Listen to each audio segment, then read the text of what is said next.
है तू? तेरी कितनी हिम्मत! मेरे मेरे पुश्तैनी जायदाद पे नजर रखेगा तू? अगर हिम्मत है तो सामने आके दिखा। मेरे घर की तरफ बढ़ता हुआ तेरा हर एक कदम तुझे भारी पड़ेगा, भारी पड़ेगा।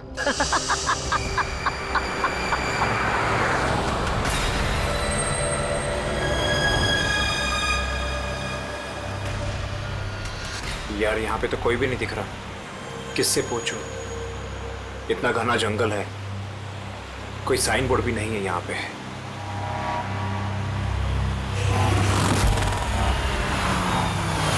अरे भाई साहब, ये पिपलिया गांव का रास्ता यही है ना?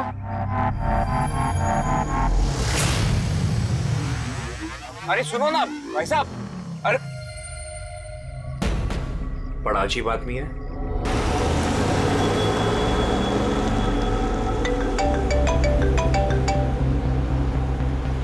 Hi baby. हाय, पहुंच गए? बस पहुंचने वाला हूँ। डोंट टेल मी तुम अब तक नहीं पहुंचे। इतने लेट कैसे हो गए? एक्चुअली क्या है, ये जगह शहर से काफी दूर है और यहाँ ज्यादा लोग भी नहीं दिख रहे मुझे। Alright, tell me, are you missing me? Of course. इसमें पूछने वाली क्या बात है? अच्छा, तुम एक काम करो, जल्दी जल्दी ये सारी फॉर्मेलिटीज खत्म कर लो, अपनी सारी कागजी कार्रवाई एंड ऑल दैट। उसके बाद मे बी नेक्स्ट फ्लाइट से I can come and join you in India. What's it? Great, that's good news.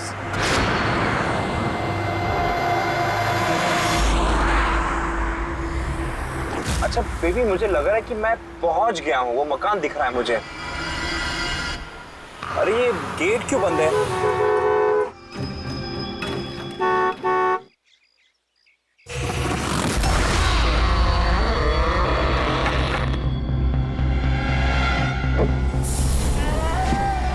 जी राय रंजीत के मकान में जा रहे हो? हाँ।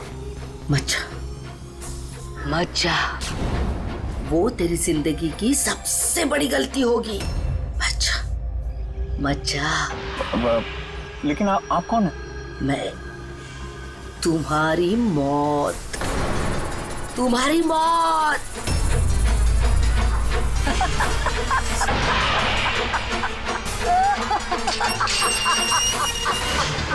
ए बुढ़िया, चल चल, अरे जा। अच्छा वरना तू भी मरेगा, तू भी मरेगा। मत जा वरना तू भी मरेगा, तू भी मरेगा। नसर साहब, आप राज साहब हैं? हाँ हाँ हाँ हाँ। आई। Hello Raj, Raj are you okay? कौन था? हाँ, अरे वंदना, मैं ठीक हूँ, कोई नहीं था। और मैं पहुंच गया हूँ, ठीक है, बंगले पे। मैं कॉल करता हूँ तुम्हें। Okay okay, you take care. हाँ, I will speak to you soon. Bye bye bye.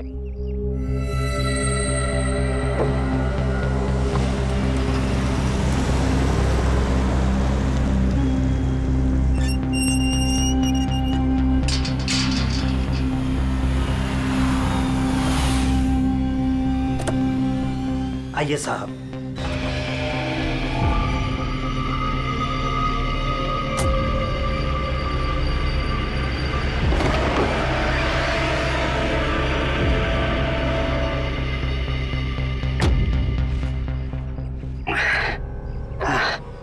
साहब, सफर में कोई तकलीफ तो नहीं हुई? नहीं, लेकिन वो औरत कौन थी? बुढ़िया औरत जो आपसे बात कर रही थी ना, लाली नाम है उसका, थोड़ी अजीब सी है। आपको उसकी बातों का बुरा तो नहीं लगा? नहीं, बुरा नहीं लगा मुझे, पर मुझे एक बात समझ में नहीं आई कि उस औरत ने मुझे यहाँ आने से मना क्यों किया। जाने दीजिए ना साहब उसकी बातों का, थोड़ी सी हिली हुई है, कुछ भी बकती रहती है। आप आइए, अंदर आइए।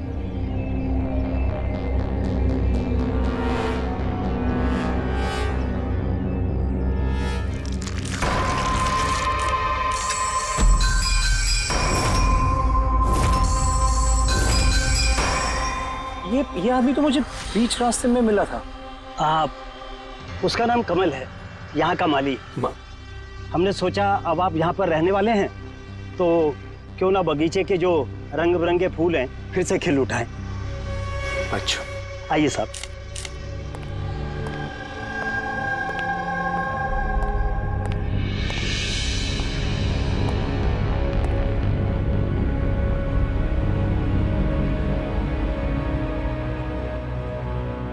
चाचा एक बात बताइए जी।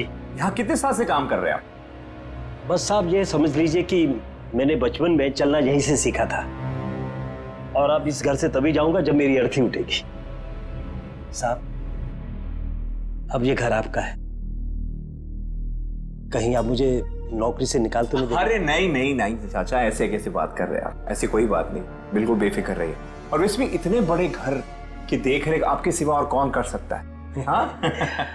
वाकई में आप बहुत नेक इंसान हैं। आइए।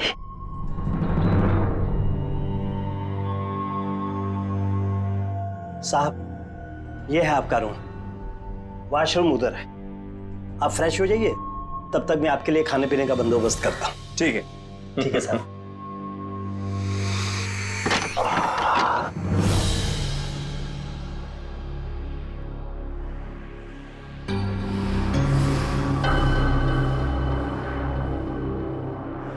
चला जा, चला जा, चला जा, वरना तू भी मरेगा।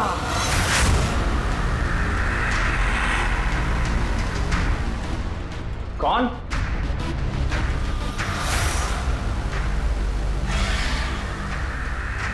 मैंने कहा ना, चला जा।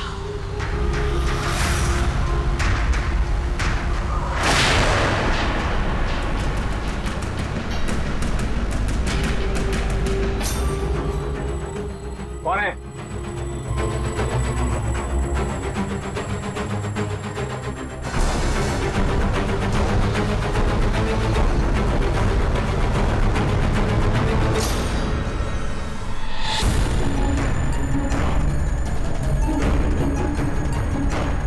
जैसे बाकी लोग मरे हैं, वैसे तू भी मरेगा।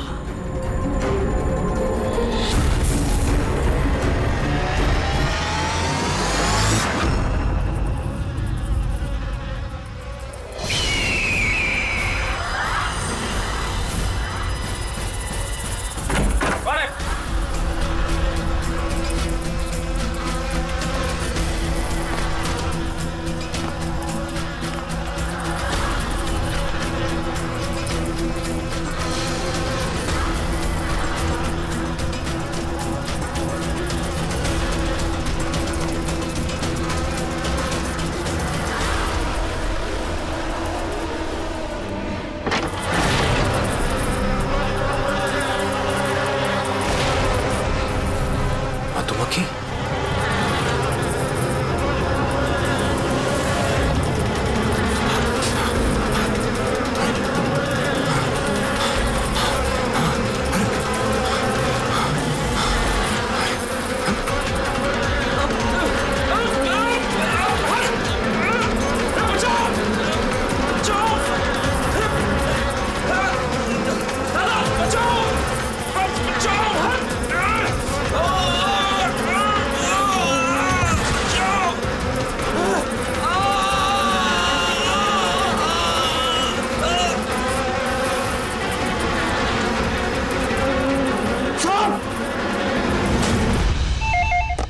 Hello hello, can I speak to ACP Pradyuman please? हाँ जरा शांत हो जाइए, कौन बोल रही हैं आप? मैं कौन बोल रही हूँ, मुझे क्या काम है, मैं सिर्फ उन्हें बताऊंगी। Can you just make me speak to him right now please? एक मिनट होल्ड करिए। सर, हाँ सर, फोन कॉल है। सर कोई लेडी है, बहुत रो रही है, कह रही है सिर्फ आपसे बात करेगी। Hello, hello ACP Pradyuman. हाँ मैं एसीपी प्रद्युमन बोल रहा हूँ। सर, हाँ कहिए। सर मैं वंदना बोल रही हूँ अमेरिका से। हाँ बताइए। सर मेरे साथ बहुत बहुत बहुत बुरा हुआ सर। क्या हुआ आपके साथ? सर मेरे फियांसे राज इंडिया गए थे पुश्तैनी मकान खरीदते। सर मधुमक्खियों के काटने से उनकी मौत हो गई। क्या? अच्छा तो बताइए मैं क्या कर सकता हूँ आपके लिए? सर लेकिन मुझे लगता है कि उनकी मौत मधुमक्खियों के काटने से नहीं हुई। इनफैक्ट उनका मर्डर हुआ है। He's been killed. पर ऐसा क्यों लगता है आपको कि उनका खून हुआ है? सर वो जब प्रॉपर्टी खरीदने के बाद कागजी कार्रवाई के लिए जा रहे थे तो तब क्या हुआ? सर मैंने साफ साफ सुना था राज को कोई औरत धमका रही थी। कौन थी वो औरत? No sir, I have no clue. जरा एक बात बताइए, क्या आपके राज की यहाँ इंडिया में किसी के साथ कोई दुश्मनी थी, कोई झगड़ा वगड़ा हुआ था? नहीं सर, राज की किसी के साथ कोई एनिमिटी, कोई दुश्मनी नहीं थी। इनफैक्ट राज तो इंडिया में किसी को जानता ही नहीं था। तो फिर कौन कर सकता है ये? कौन जान ले सकता है राज की? क्या आपको किसी पर शक है? नहीं सर, कोई शक नहीं। सर राज तो एक नेक काम करने जा रहे थे। कैसा काम? He wanted to start an orphanage. सिर्फ एक अनाथ आश्रम खोलना चाहते थे वो। वाकई नेक काम है, लेकिन किससे खरीदने वाले थे मकान वो? सब मकान तो वो ऑलरेडी खरीद चुके थे गवर्नमेंट से नीलामी के बाद। वो सिर्फ इंडिया कागजी कार्रवाई के लिए गए थे। देखिए, एक काम कीजिए, सारे के सारे डिटेल्स मुझे भेज दीजिए, मैं आपकी पूरी की पूरी मदद करूंगा, ठीक है? सर मैंने सीआईडी के बारे में बहुत सुना है। सर मुझे भी जस्टिस मिलेगी ना? वंदना जी, मैं आपसे वादा करता हूं, आपको पूरा का पूरा इंसाफ दिलाएंगे हम, और जिसने भी आपके राज के साथ बुरा किया है उसे हम सजा दिलवाएंगे। वंदना, उसका मंगेतर राज अमेरिका से इंडिया आता है मकान खरीदने, अनाथाश्रम चलाने, और राज की मौत होती है मधुमक्खी के काटने से। इंटरेस्टिंग।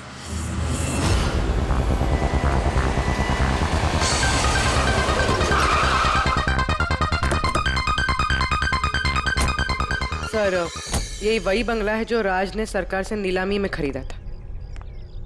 अच्छी खासी प्रॉपर्टी लग रही है। आप देखभाल करते हो उस जगह की? जी हाँ, कहिए। कहेंगे आप, हम सिर्फ सुनेंगे। क्या मतलब? सीआईडी? क्या बात होगी सर? राज राकेश नाम के एक आदमी का खून हुआ है यहाँ पे। बहुत बुरा हुआ सर उनके साथ। उन्होंने ही सरकार से ये मकान खरीदा था। हाँ, उन्हीं की बात कर रहे हैं। उनका खून नहीं हुआ, मधुमक्खियों के काटने से उनकी मौत हुई है। मैंने खुद अपनी आंखों से देखा था। नहीं, देखा होगा आपने, लेकिन यहाँ इस बंगलों में आने से पहले किसी औरत ने उन्हें धमकी दी थी। कुछ जानते हो उस औरत के बारे में? अच्छा, वो लाली साहब, वो बुढ़िया तो बेतुकी बेसर की बातें करती रहती है। आप उसकी बातों को गंभीरता से मत लीजिए। क्या गंभीरता से लेना और क्या नहीं, वो हम तय कर लेंगे। आप ये बताइए कि वो लाली, वो रहती कहाँ है? कहीं भी नहीं सर। कहीं भी नहीं मतलब? उस बेचारी का ना तो अपना कोई घर है और ना ही कोई अपना परिवार। बस दिन भर इधर उधर घूमती रहती है। नहीं, कहीं तो बैठती होगी, खाना वाना खाती होगी, कोई एक जगह होगी ना जहाँ पे वो रहती होगी ज्यादातर। हाँ, पास में एक तालाब है, अक्सर वहीं बैठी रहती है। अच्छा, दे क्या तुम इस लाली से मिल लो, तब तक इस मकान का एक चक्कर लगा लेता हूँ मैं। ठीक है, अब जरा वो जगह दिखाओ जहाँ पे खून हुआ था। आइए साहब। राज साहब यहाँ गिरे पड़े थे।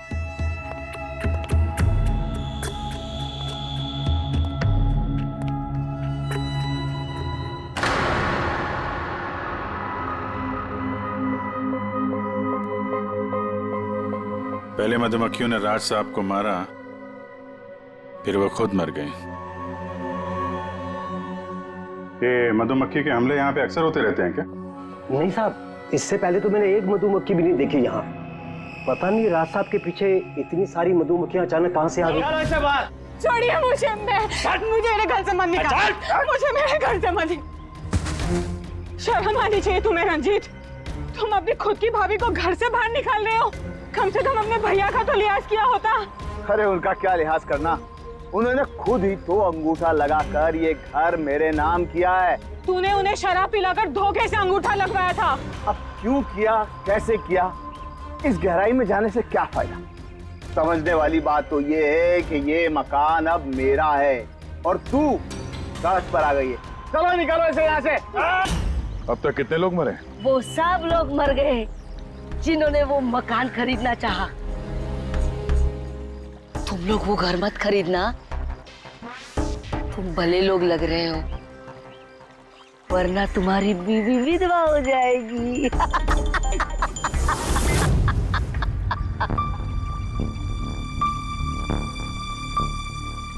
माँ जी, ये कुछ पैसे हैं, काम आएंगे।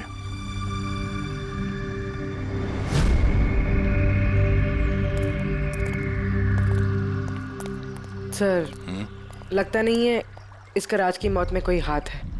ये तो खुद बेचारी सदमे और विश्वास में लग रही है। हो सकता है राज की मौत कोई मर्डर ही ना हो, कोई हादसा हो।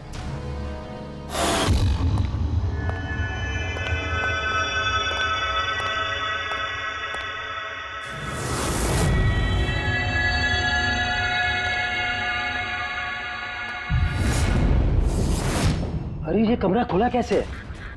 ये तो बंद था। एक मिनट रुको, शायद राज ने खोला।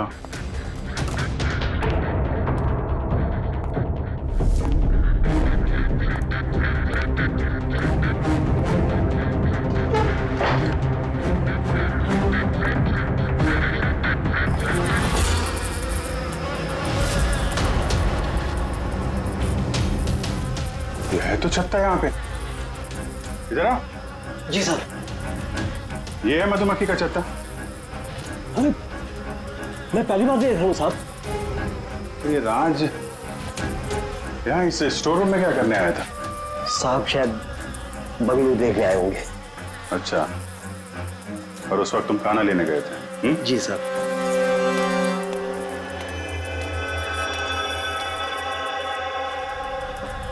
वो कौन है? वो कमल है साहब, यहाँ का माली। जब राज साहब की मौत हुई थी तो ये था यहाँ पे? जी हाँ था।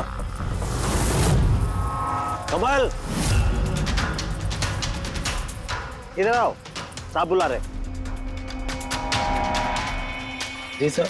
कमल, जब राज साहब की मौत हुई थी तो यहाँ आसपास किसी अनजान आदमी को देखा था तुमने? कोई अजीब सी घटना हुई हो? नहीं साहब। तो ये छत्ता यहाँ पे है तो तुम्हें कुछ काम करने में परेशानी नहीं होती? मधुमक्खी ने काटा नहीं तुमको कभी? नहीं साहब, मधुमक्खी तो तब काटती ना जब यहाँ कोई छत्ता होता। पहले तो मैंने ये छत्ता यहाँ देखा ही नहीं साहब।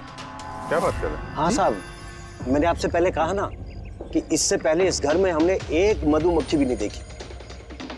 कमाल है। फिर ये छत्ता आया कहाँ से? और मधुमक्खियों ने राज को ही क्यों काटा? ये तो कोई एक्सपर्ट ही बता सकता है। आसान के क्या पता चला राज की मौत के बारे में? मौत कैसे हुई? बॉस, इसकी मौत मधुमक्खियों की वजह से हुई है। यार तुझे पूरा यकीन है राज की मौत मधुमक्खियों की वजह से ही हुई है? हाँ बॉस, ये डॉक्टर ने जो रिपोर्ट बनाई है मैंने वो भी देख ली। इस राज का अच्छी तरह से चेकअप भी कर लिया। मुझे पूरा यकीन है राज की मौत मधुमक्खियों के डंक के जहर की वजह से ही हुई है। सर, बचपन में मुझे मधुमक्खी ने काटा था, मैं तो जिंदा हूँ। हाँ सालू के सब, पंकज पे जहर का असर क्यों नहीं हुआ? अरे पंकज को मधुमक्खी ने काटा था, मधुमक्खियों ने नहीं काटा था। बॉस, अगर एक दो मधुमक्खी काटे तो बात समझ में आती है, लेकिन सैकड़ों मधुमक्खियां अगर हमला कर दे तो इट्स इम्पॉसिबल। मधुमक्खियों के डंक से? साळुंखे कहता है कि राज की मौत मधुमक्खियों के डंक से हुई है, मधुमक्खियों के जहर से। और राज की मंगेतर वंदना कहती है कि राज का खून हुआ है।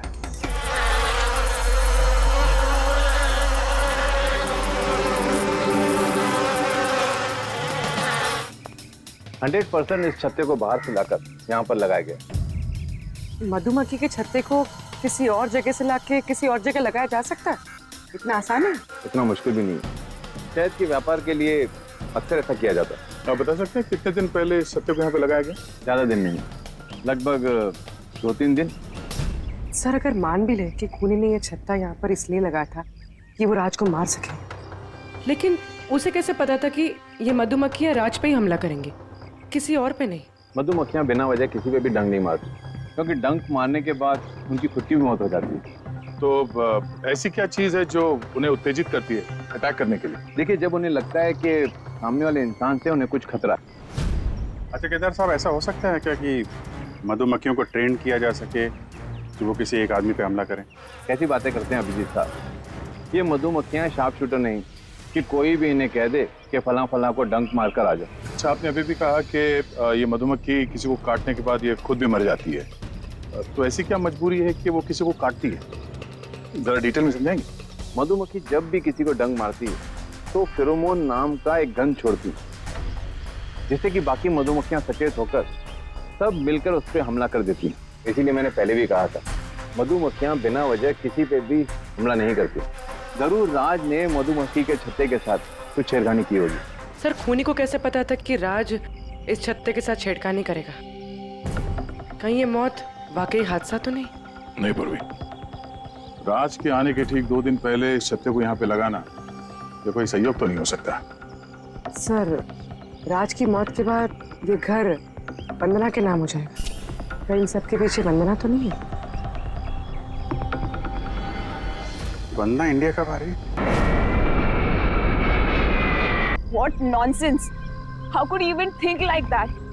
आप ऐसे कैसे सोच सकते हैं कि राज की मौत के पीछे मेरा हाथ हो सकता है? और फर्ज कीजिए कि राज की मौत के पीछे मेरा हाथ था, तो मैं आप लोगों को फोन क्यों करती? पुलिस तो ऑलरेडी ये केस क्लोज कर चुकी थी ना। देखिए, हम सिर्फ पूछ रहे हैं। वैसे राज जी के बाद ये मकान किसके नाम पे है? I don't know. राज ने गवर्नमेंट से मकान खरीदा था, तो शायद गवर्नमेंट को वापस मिल गया। मुझे अभी तक कोई नोटिस नहीं है। हाल फिलहाल में राज का किसी के साथ कोई झगड़ा हुआ था? I have already told you that. राज एक नेक दिल इंसान थे और उनका किसी से दुश्मनी होना was impossible.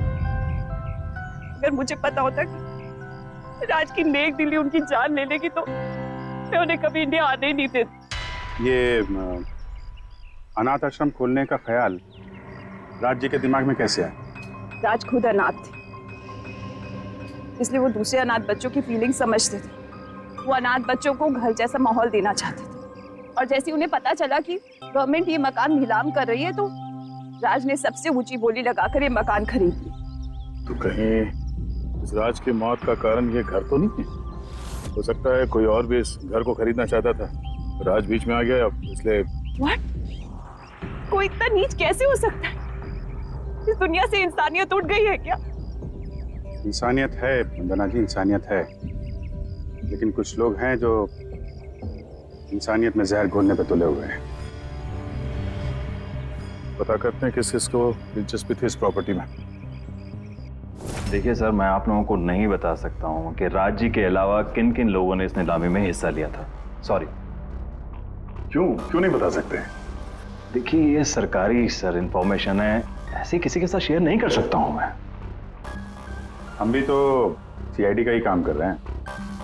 हाँ, वो सब ठीक है, लेकिन क्या है कि अगर सरकारी नोटिस मिल जाए तो मैं ये आपको इन्फॉर्मेशन दे सकता हूँ, उसके बिना नहीं दिखा सकता सर। नोटिस मिल गया। आप खुश हैं? आप देखिए, अगर काम कायदे से होता है तो अच्छा लगता है। हाँ ठीक है, ये लीजिए,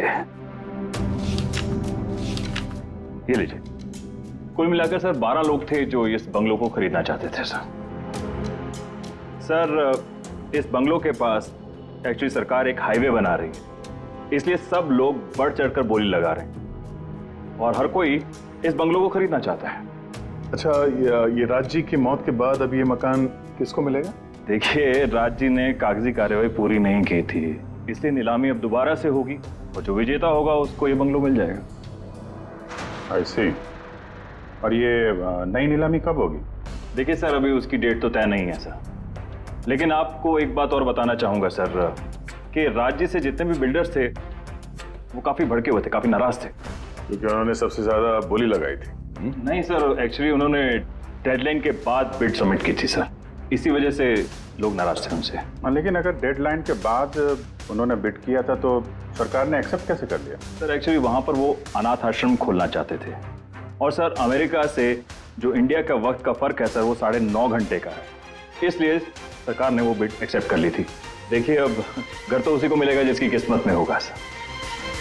किस्मत में नहीं भी होगा तो उसने अपनी किस्मत की रेखाएं बदलने के लिए कोशिश तो की होगी और जरूर इस लिस्ट में से ही कोई होगा वो। ललित जी, अब तो ये दोबारा नीलामी होगी, तो जिन लोगों ने अप्लाई किया है इस दूसरे नीलामी के लिए, क्या हम उनकी लिस्ट देख सकते हैं? नो सॉरी, ये लिस्ट आपको मैंने इसलिए दिखा दी कि ये नीलामी हो चुकी है, लेकिन वो जो नई लिस्ट आने वाली है सर, वो तो आप किसी भी कीमत पर नहीं देख सकते। अरे अरे अरे अरे सारंगी, तू क्या करने क्या जा रहा है यार? क्या सुन रहा हूं मैं? जो सुना है सही सुना है बॉस। क्या सुना? रिजाइन हो रहा है तू? हाँ। क्यों क्यों? बस मेरा टाइम आ गया। क्या टाइम आ गया? एक मिनट, टाइम है यार अभी। अरे ये टाइम नहीं यार। तो फिर देखो, हर इंसान को लाइफ में एक न एक दिन रिटायरमेंट लेना पड़ता है ना, चाहे वो क्रिकेटर हो, म्यूजिशियन हो, कोई भी हो। मेरा भी टाइम आ गया, मैं भी रिटायरमेंट ले रहा हूँ। अबे कहाँ जा रहा है तू? ये देख लो। ये क्या है? देख लो देख लो। यार क्या तू कर रहा है सारुण? के समझ में नहीं आ रहा है ये। एयर टिकट कहाँ जा रहा है? हाँ, लंदन। अरे वाह रे वाह। पंकज कैंसिल कर। नहीं नहीं, कैंसिल नहीं होगा। अबे रिफंड मिल जाएगा, पैसे वापस मिल जाएंगे, कल की टिकट है, डोंट वरी। मुझे रिफंड नहीं चाहिए, मैं जा रहा हूँ वापस। यार तू ऐसे कैसे जाएगा? क्या हुआ क्या? अरे इतनी बड़ी गलती होगी कि शर्म आ रही है अपने आप पर। ऐसी कौन सी गलती हो गई? वो मधुमक्खियों वाला केस। मधुमक्खियों वाला केस? हाँ यार, हादसा नहीं है बॉस, वो खून है खून। यही मुझसे गलती हो गई। मधुमक्खी के एक्सपर्ट से बात हो गई तेरी? क्या बताया उसने? यार एक्सपर्ट से भी बात की, मैंने अच्छी तरह से चेक भी किया, तब मुझे पता पड़ा ये तो हादसा नहीं है, खून है। मधुमक्खियों को तो वो हथियार के तौर पर इस्तेमाल कर रहा है यार। सालों के सब वो किसे? देखो, मधुमक्खियां कब आती हैं इंसान के पास? जब उन्हें फेरोमोन की गंध आती, तभी ना। हाँ, जब उन्हें इंसानों से खतरा लगता है तब मधुमक्खियां इंसान के पास आती है, डंक मारती है। बस यार, यही मुझसे गलती हो गई। ये मैंने सोचा ही नहीं कि फेरोमोन तो बनाया भी तो जा सकता है ना यार। हाँ यार, फेरोमोन तो आर्टिफिशियली भी बनाया जा सकता है, लेबोरेटरी में, फैक्ट्री में। मतलब किसी ने ये आर्टिफिशियल फेरोमोन बनाया और वो किसी भी तरह से राज के शरीर पर लगा दिया। बस मधुमक्खियां आ गई और उस पर अटैक कर दिया। सारुण के उठ उठ उठ उठ, पिपलिया गांव चला जा। वहां पे जहाँ पे राज का खून हुआ, राज का सारा सामान चेक कर, पता तो चले ये फेरोमोन वहां पर आया कैसे और किसने इस्तेमाल किया ये फेरोमोन राज पर। Yes boss. ये रहा सर, राज का सारा सामान इस सूटकेस में। ठीक है सर। एसीपी साहब बता रहे थे आप रिटायर होने वाले हो। कब है आपका लास्ट वर्किंग डे? आपके लास्ट वर्किंग डे से एक दिन के बाद। मतलब नहीं हो रहा है। अच्छा दया, एक काम करो, मैं बाहर जाता हूँ और तुम जो है ना, एक एक करके सामान मुझे बाहर पकड़ाओ, तो पता करते हैं कि कौन से सामान में फेरोमोन है। ठीक है सर? ये पकड़ेंगे आप? जरा रख लीजिए थोड़ी देर के लिए। दिखेगा ना बाहर? दिखेगा। मधुमक्खी है इसके लिए कह रहा था। अभिजीत हो तुम? हाँ। ये पूर्वी है। हाँ। ये दया। अरे दिख रहा है सर। चलिए चलिए चलिए, संभाल के सर, संभाल के। हाँ। चलिए सर।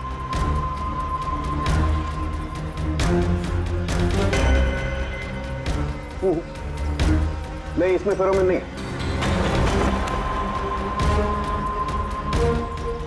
अरे सर संभल के। अरे कुछ नहीं, जिसमें फेरोमोन होता है उसी पर अटैक करती है।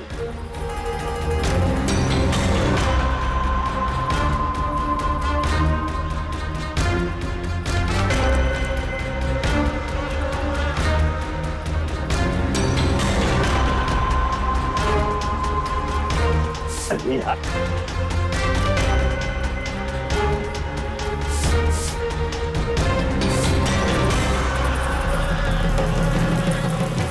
हरकत हुई, देखो देखो, अटैकिंग मूड में आई है ये मधुमक्खियां। देखो सर, किसी ने राज के परफ्यूम में फेरोमोन मिलाया।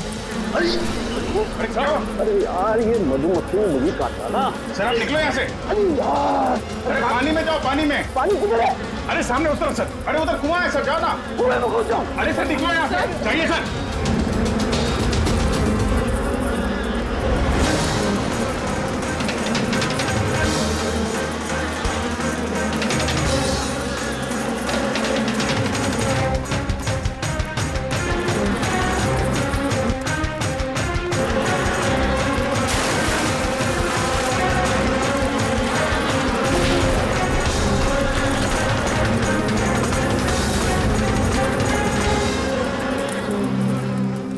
आप ठीक हो सर? बाप रे बाप, ये मधुमक्खियां आपको रिटायर नहीं होने देगी सर।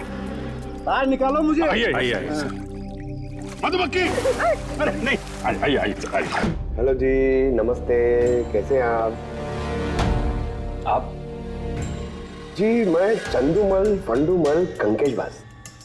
अरे वाह, बहुत लंबा नाम है आपका। बताइए क्या काम था आपको? जी वो नीलामी के लिए आया था मैं। वो पुराना वाला बंगलो हाईवे के पास, वो खरीदना है मुझे। सर ऐसे नहीं खरीद सकते हैं सर, उसमें नीलामी होगी तभी वो जो जीतेगा वही खरीद सकता है। अरे तो पैसा लगाएगा ना, मैं पैसा लगाएगा। देखिए अब टाइम नहीं बचा है, सिर्फ 15 मिनट बचे हैं, आप लेट हो गए। अरे क्या बात कर रहे हैं सर, 15 मिनट में क्या क्या हो जाता है। ये देखिए ना, मैं तो ये बेड का लिफाफा भी लाया हूँ, ये देखिए। राकेश, इधर रजिस्टर लेकर आ।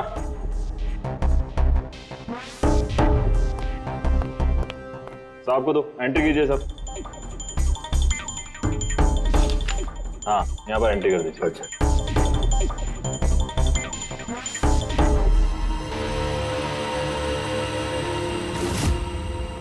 यहाँ साइन कर दीजिए लास्ट को। गुड, लाइए। अच्छा, वेरी गुड, ये तो अच्छा हो गया सर। वो बंगले का चाबी? और मजाक कर रहे हैं? अरे चाबी ऐसे थोड़ा ना मिलता है। अरे भाई बोली लगेगी, नीलामी होगी, उसके बाद जो जीतेगा उसको मिलेगा। भाई क्या बात कर रहे हैं आप? बेट तो मैं ही जीतूंगा, ये पक्का है। भाभी और बच्चों को मेरा प्यार देना, ठीक है सर? Thank you. पता नहीं कहाँ कहाँ से चले आते हैं, कमाल है।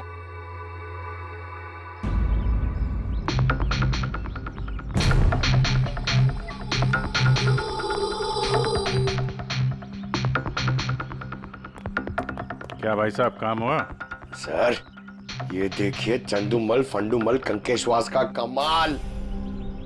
उठ जाओ पंकज, 12 में से 2 लोग हैं जिन्होंने दोबारा बोली लगाई है इस मकान को खरीदने के लिए, हेमंत और रोशन। मतलब खूनी इन्हीं 2 में से कोई हो सकता है। और जो कोई भी है, इस बार भी इस मकान को हथियाने के लिए किसी भी हद तक जा सकता है। दोस्तों, अब ये वक्त आ गया है कि बता दिया जाए कि नीलामी का विजेता आखिर है कौन। और मुझे बताते हुए बहुत खुशी हो रही है कि नीलामी के जो विजेता है मिस्टर रोशन। रोशन जी, आपको बहुत बहुत बधाई हो। 1 मिनट, काय की बधाई हो? सबसे ज्यादा बेट मैंने लगाई थी, ये कैसे जीत गए? देखिए भाई साहब, आपको कोई गलतफहमी हुई है। सबसे ज्यादा बेट मिस्टर रोशन ने लगाई थी, इसलिए रोशन को मकान दे दिया गया। ऐसा हो ही नहीं सकता। मैंने बहुत ऊंची बोली लगाई थी, ये बेट मुझे मिलनी चाहिए थी। आप ऐसे ही बात कर रहे हैं सर, मैंने तीनों लिफाफे चेक किए हैं और चेक करने के बाद मिस्टर रोशन की कीमत सबसे ज्यादा थी, इसलिए मिस्टर रोशन को मकान दे दिया गया है। प्लीज कम ऑन यार, अब हार गए हो तो बच्चों की तरह रो मत। बिजनेस है, ऊंच नीच होती रहती है। बिजनेस में बेईमानी नहीं चलेगी। ये दिखाइए, आप पहले वो लिफाफे दिखाइए, मुझे अभी देखना है किसने कितने बिट करी है। दिखाइए दिखाइए दिखाइए, लाइए। मुझे भी चेक। नहीं नहीं नहीं, ये नहीं दिखा सकते, ये नियम के खिलाफ है। चीटिंग करना भी नियम के खिलाफ है। मैंने 7 करोड़ की बिट करी है, 4 करोड़। इनके अभी हेड ऑफिस से फोन आएगा और बोलेंगे कि मैंने सिर्फ 3 करोड़ लगाए। कोई फोन नहीं 4 करोड़ कम। आपके कहने से फोन आएगा। चलो उठाओ, फोन उठाओ तुम्हारा भी। ये मुझे क्या करना है क्या नहीं करना है, ये आप मुझे नहीं बताएंगे। आप ललित जी, आप तो बड़े कायदे कानून की बातें किया करते थे और फोन भी नहीं उठा रहे हैं। भाई ये तो बहुत गलत बात है। आप ब्यूरो चलिए हमारे साथ। आप कहाँ खिसक रहे रोशन जी? आप हमें मिठाई नहीं खिलाएंगे? नहीं प्रॉपर्टी ली है आपने? आइए, आप ही आइए। आइए आइए। सर रोशन जी बिल्कुल ठीक बोल रहे हैं सर। सर रोशन जी का इससे कुछ लेना देना नहीं है। जो भी फ्रॉड हुआ है सर मैंने किया है। ये रोशन का जुर्म अपने सिर पर क्यों ले रहे हो? अच्छा खासा पैसा दिया है क्या रोशन ने तुम्हें? और एक बात याद रख लो, ये पैसा खर्च करने को नहीं मिलेगा, क्योंकि तुरंत फांसी होगी तुम्हें। सर इतनी सी बेईमानी के लिए फांसी चढ़ा देंगे? नहीं नहीं नहीं, बेईमानी के लिए नहीं, खून के लिए। खून के लिए फांसी होगी।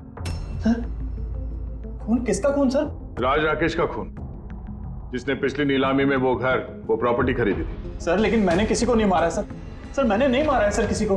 पता है, इस रोशन ने मारा है। तो इसकी पोल खोल दो, वरना इसके पाप का मटका तुम्हारे सिर पे फूट जाएगा। सर ये क्या कह रहे हैं सर आप? मैं भला राज को क्यों मारूंगा सर? उस प्रॉपर्टी के लिए और किस लिए? क्या कह रहे हैं आप सर? सर मैं मानता हूं कि मैं ललित के साथ मिलकर नीलामी में छोटी मोटी हेरा फेरी करता था, पर सर एक प्रॉपर्टी के लिए किसी का मर्डर थोड़ी कर दूंगा मैं। तो मतलब तुम्हारे कहने का मतलब है तुमने ये खून नहीं किया? नहीं सर। चल ठीक है, पूर्वी जरा वो परफ्यूम लाना।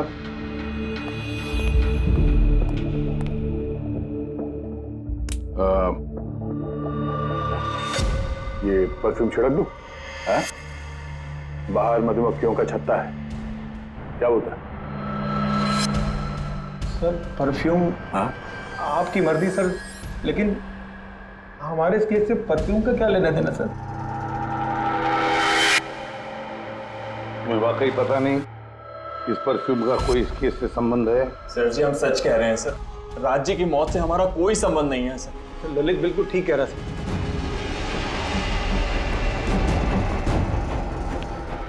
अगर ये खून रोशन ने नहीं किया है तो फिर बचता है वही एक। इन कागज से साबित होता है कि तुम राय रंजीत के पोते हो। तुम्हारे पास तो बहुत बड़ी वजह थी इस मकान को वापस पाने के लिए, क्यों? देखिए, राय रंजीत का पोता होने से यह साबित नहीं होता कि यह खून मैंने किया है। हेमंत जी, खूनी कभी कभी अपने जुर्म के सबूत अपने साथ लेकर चलता है, जैसे तुम। मैं समझा नहीं। मैं समझाता हूं। ये रहे सबूत।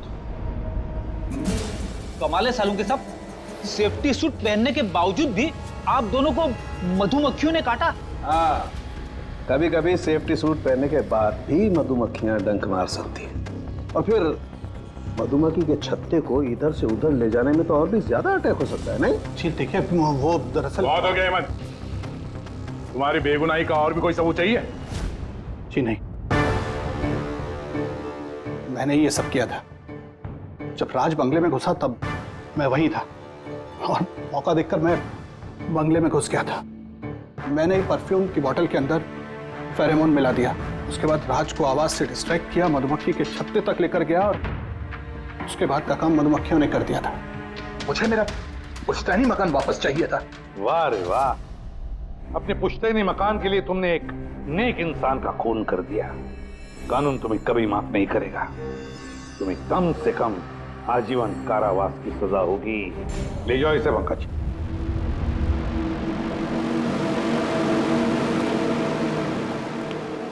पंखे, केस खत्म, रिटायर हो सकता है तू। मुझे रिटायर होना ही नहीं है। कल तक तो बोल रहा था रिटायर करो। वो कल की बात थी। भगवान, मतलब पीछा तो नहीं छूटने वाला इस आदमी से अपना। हाँ, पीछा नहीं छूटने वाला है किसी का, किसी से नहीं। मुझे तुम्हारे बिना चैन नहीं, और तुम्हें मेरे बिना चैन नहीं। ये लीजिए, सरकार ने बंगलो अब राज से आपके नाम करने का निर्णय लिया है। उम्मीद है कि अब आप मिस्टर राज के अनाथ आश्रम खोलने का सपना पूरा कर पाएंगे। राज के जाने के बाद मेरी लाइफ का यही मकसद रह गया है, उसका आखिरी सपना पूरा करना। But thank you so much Raj को जस्टिस दिलाने के लिए। हमने जो कुछ भी किया वो तो हमारा फर्ज था। आपको और कोई मदद की जरूरत हो तो हमें जरूर याद करिएगा। कभी कभी आते रहेगा, उन बच्चों को भी आपसे इंस्पिरेशन मिलेगी। ये भी कोई पूछने की बात है? हो सकता है उन बच्चों में हमें कोई हमारा नया सीआईडी ऑफिसर मिल जाए।